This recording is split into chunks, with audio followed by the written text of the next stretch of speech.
Hello, welcome back to my channel. Today, due to my love of Hamilton, I'm going to be doing the Hamilton book tag. No, I wasn't tagged by anyone because I don't know anyone, so I'm just doing it myself because I want to and I like Hamilton. So let me get the questions up. So this book tag was created by Maureen Keevy. I'm going to give it a whack at because I like Hamilton and I need the musical to come to England because I'm going to go see it. I've already managed to rope in quite a few people. I've said to people, you know, have you heard Hamilton, you know? And I know one person who has heard of it and wants to go see it. Yeah. But I don't know what I'm going to do with the music, whether I'm going to try and insert clips, I don't know. I don't want to be sued. I don't have money to be sued with. But yeah, let's start. Okay, so question number one. The room where it happens.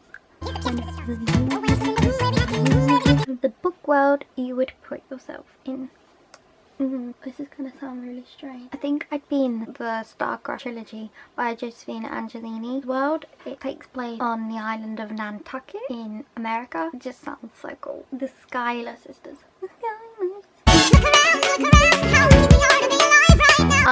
An underrated female character. Oh, I would go with Sophie Gracewell from the Vendetta trilogy. My shot.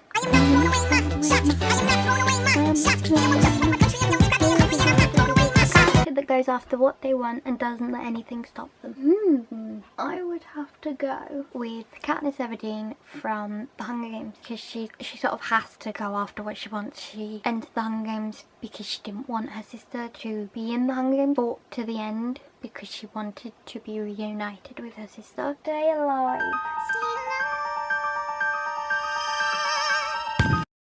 A character you wish was still alive. I would have to say. Oh no, I know.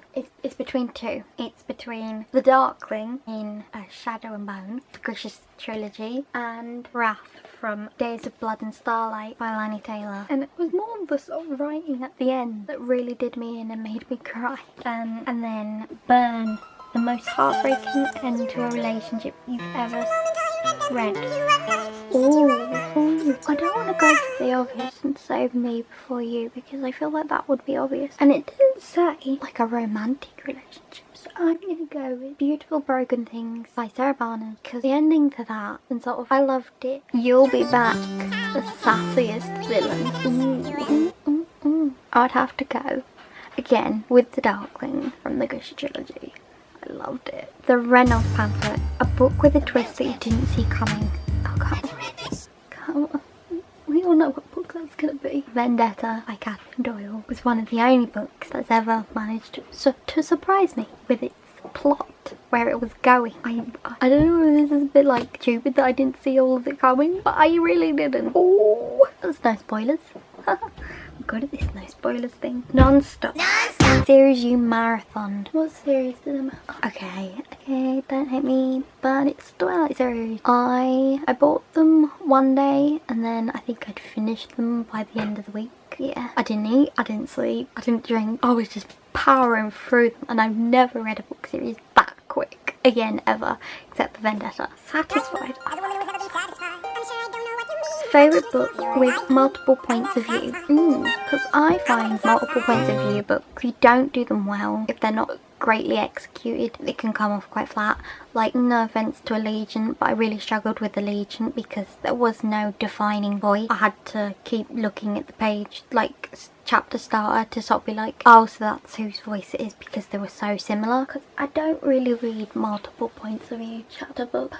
I would have to go with the Day, Daughter of Smoke and Bone trilogy. I think they did it quite well. Who Lives, Who Dies, Who Tells You? A book series you feel like will be remembered throughout history. I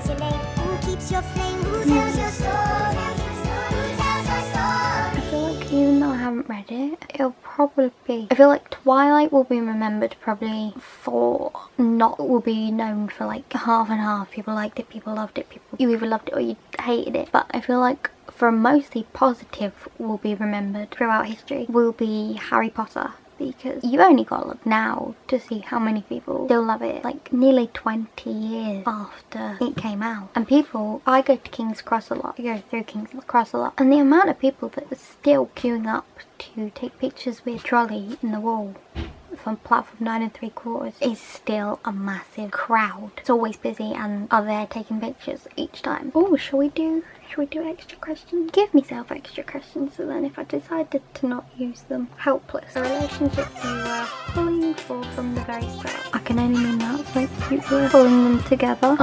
Okay, this is gonna be another one that I'm gonna repeat. Vendetta, Luca and Sophie. Doesn't need any other describing. I love Luca. I love Sophie. I ship them together. Really, really so much. 10 Dual Commandments. Favourite fight scene? Again, it would have to be the Dreamless series. No, Starcross series. Dreamless is the second book. The Starcross series by Josephine Angelini. It's kind of a weird battle scene, but I really quite like it. It sticks in my mind quite a lot. I just love it. Say no to this. A guilty pleasure read.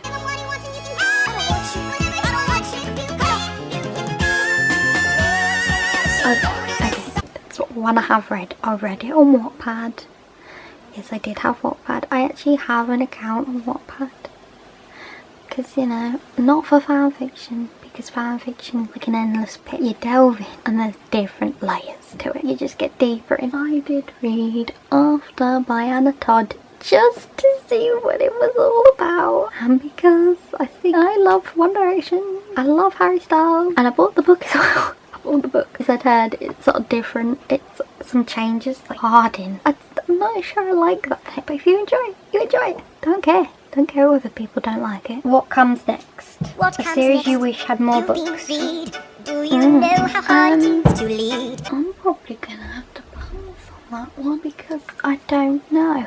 Yeah. Right Hand Man. Have to be from Warm Bodies. Particularly in the movie, I loved it. And probably from Pushing Limits as well. Noah and Isaiah, I quite like that. And final question. What did I miss? Book series you were late to reading.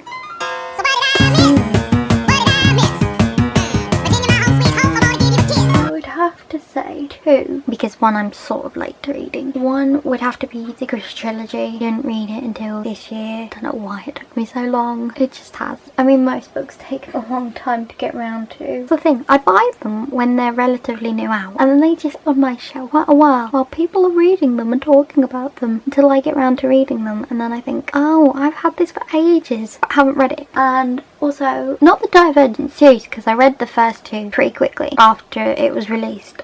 But Allegiant I was very slow on reading because when it first came out I'd read a spoiler of what happened, so I was like, I don't want to read that. I'd rather just have the first 2 books and then make up a scenario in my mind. Then when Allegiant was due to come out in cinemas, I thought, okay, I'm gonna have to bite the bullet and read it because otherwise I can't say whether this is any good or not.